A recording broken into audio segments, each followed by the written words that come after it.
there, my name is Lily Pierce and I have a disability called Friedreich's Ataxia, which does affect my speech, as you've likely already noticed. Today's topic is 6 things to navigate when you start a new relationship between a disabled person and an able-bodied person, because there's so much baggage that happens in those relationships that just normal able-bodied people don't have to worry about. But I'm getting wisdom as I'm going through this stuff in life, and hopefully going to share a little bit of that with you today. So for context, I was in a relationship for 7 years, and then I was single.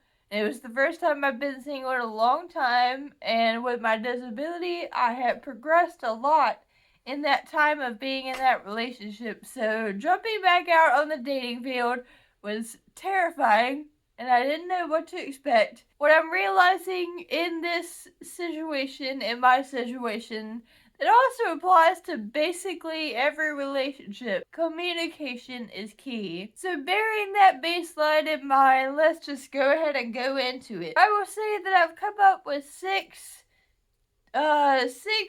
tips, I guess, but they're sort of in 2 categories. The first category, the first 3, is more of dealing with the physical stuff.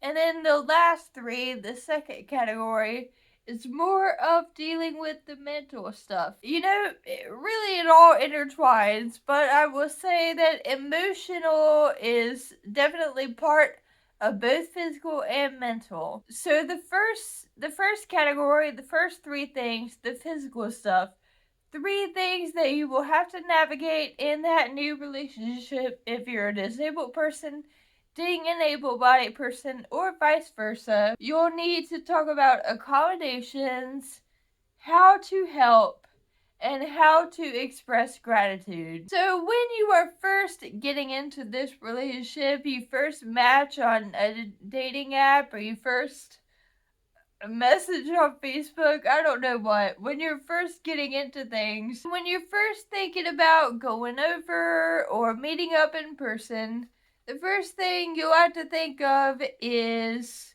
what are your needs versus how well does their residence suit your needs? Now, of course, you can avoid this for a while if you just meet up at your residence that's already accommodated the way you need it, or B, if you meet in a public space like a restaurant that's accommodating. I may forget to say this throughout the video, but although I am speaking from the perspective of someone who has a physical disability, like, in a wheelchair, having physical needs, a lot of this stuff can also apply to people who have other disabilities that are like, to do with your diet, maybe irritable bowel syndrome or Crohn's disease, or mental illnesses like bipolar and anxiety and clinical depression. Try, if you can, to apply things I'm saying to if you had a different kind of disability that wasn't needing mobility stuff. So for me, the questions I'm asking, the things I'm wondering related to accommodations are: how big or small is the bathroom? Are there grab bars? Presumably not, but sure would be great if he did. And do you live on the 2nd floor? If you live in an apartment, do you live in a home that has stairs? How many stairs? Can you bump me up the stairs? Or is it going to be too many to do that? So if the person's place is not accessible, then the question is, what do I need from them? Like I said, with the stairs. If there are stairs, I'm going to need you to be able to bump me up them, or just carry me up and then come back and carry my chair. Or if the bathroom isn't accessible, I'm going to need your help to use the bathroom, etc. And then as you keep dating this person down the road, you will start to ask about the possibilities. If you were to add accommodations, how might they make both of your lives easier? What accommodations might be possible to add? In my case, is it possible to add grab bars? Another example for me would be that for me to be able to get a shower, I would still need help, but baseline, what I would need is a shower chair to sit in and one of those grab bars that sticks to plastic, that sticks to the inside of a shower. They're actually very convenient. So anyway, you'll just have to think about what can we do to make life a little bit better. So that's talking about accommodations and what they do or don't already have and what could or couldn't be done in the future. So now we'll move on to the second part of the physical, how to help, especially if their place isn't accommodating or, even if it is accommodating to some degree. You may still need some help, or, if you have a mental disability, some kind of emotional support, something that you need from them. So I will say that it's great to have any kind of support or help outside of the relationship, like a caretaker or a therapist or some kind of doctor, nutritionist, specialist, something like that, a trainer, etc. With the guy that I'm currently dating, his place isn't very accessible, and I need help with using the bathroom, getting on and off the couch, getting in and out of the bed. With some things, accommodations would make it easier to do those things, and then with other things, I'm just gonna need help no matter what. So that's why how to help and accommodations are two separate topics, even though they often intertwine. But to my fellow disabled people, this is where we're really gonna have to step up and take initiative to say what our needs are. With my current boyfriend, I feel like we've had so many conversations about what is the easiest way for me to do this and what makes it easier for you to help me. Just a couple practical examples so you know what I mean. When I wear just socks to get up or down or use the bathroom, that makes it way harder than if I have on shoes because my feet are more slippery in socks. Another example is that we've realized I need to put my hands around his neck slowly.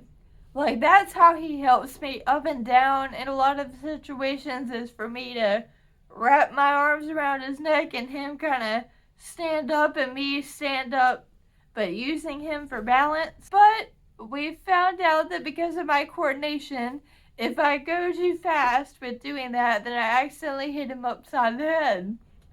So, put the hands around the neck slowly. Disabled person and able-bodied person in a romantic relationship.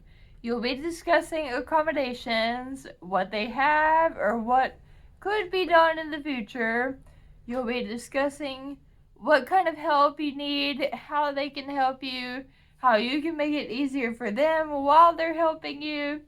And then the third thing is how to express gratitude. And it may be helpful to ask them what do they think is their love language, because there's a lot of off-kilter power dynamics between an able-bodied person and a disabled person. It can lead to a lot of issues. It can lead to you resenting them. It can lead to them resenting you. It can lead to them not feeling appreciated. It can lead to you feeling like you're under their thumb. You really need to talk about expressing gratitude towards them. And then in turn, they need to understand that support and love aren't really the same thing. Your love language matters as well, because it wouldn't be right for them to think that them helping you is their way of showing you love. Like, you deserve to be loved just outside of that. You need to have that open line of communication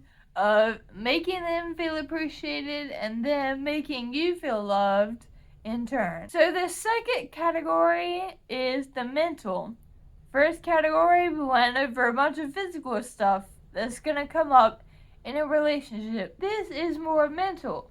Questions, fears, and insecurities. And emotions do play into both, because emotions definitely played into the expressing gratitude and love thing there at the end. And then this, even though these are all mental things, they are emotional as well. I guess they're just as mental as emotional. But in the beginning, obviously, they're probably not going to know all the ins and outs of your disability. So you need to be very open and honest and invite questions and help them understand so they can be your advocate too. As time goes on, they will begin to understand. They'll see your struggle and they'll see how frustrating it is that the handicap stall is always taken, but never by a person with a disability. And anyway, as you guys keep dating and you kind of move past that question phase where they start to really understand the disability, but then as time marches on, you're getting into the fears and insecurities, because that's when you're really getting into picturing how life would be if you stayed with that person for a long time. Them picturing with you and your disability, how much will their life have to adjust and adapt based on you and your needs and your abilities or lack thereof. And these conversations about fears and insecurities can be really scary, but they're so necessary. Like I said at the start, communication is key. Examples of fears and insecurities that are from my real life. Could I grow old with you? Will we ever be able to have a walk on the beach? I'm worried you're going to get tired of me because you always have to wash the dishes and cook. I may start to resent you if I get punched in the side of the head every time I help you up or down. If you complain about me not being able to do something because of FA, it makes me feel very insecure, because if it was a critique about my hair or my weight or something, that would still be rude, but at least I could do something about it. But I can't do anything about FA. So you really, really have to have these conversations if the relationship is going to last. On a positive note, sometimes when you have these discussions about fears and insecurities and even questions, you may realize that certain accommodations would make things better, which is comforting because you realize that at least for some issues that come up, there can be solutions. So often in my life with a disability, it's less of I can't do XYZ and more of how can I do XYZ. But I will say on a not too positive note that sometimes the fears and insecurities won't always be smooth over, because sadly there's just not a concrete answer to everything in life, especially with a disability. So, if I'm asked what will happen in the future, I don't know. Will there be a treatment approved in the next few years? Will I keep progressing and getting worse? Will there be a cure in my lifetime? Can I keep an early death at bay by eating a lot of veggies and frequent workouts and plain old luck of the draw? I hope so. So some of those fears and insecurities are not going to be tied up with a neat bow. And that's why it can feel very uncomfortable to even venture out into that territory, because you may not be able to resolve the issue really. It has to be out there. Your disability can't be the elephant in the room. Even though some things are, they can't be resolved, at least they'll know what you're thinking and feeling, and you'll know what they're thinking and feeling. Let me give you an unfortunate example. Now, I don't really know this girl personally, but I knew a girl through social media that has FA, and she got married and had a child with this man, and things were just going so well for her, and I was so happy for her. But then their relationship fell apart, among a lot of other terrible things. He didn't understand FA and the way FA progression works. So as her disability got worse and worse over the years, and certain things like going up and down the stairs became unfeasible, he would just kind of chalk stuff up to her being lazy, or, if you exercised more, if you tried harder, if you did this, that, or the third, then you would be better. I'm a big believer in exercise, don't get me wrong.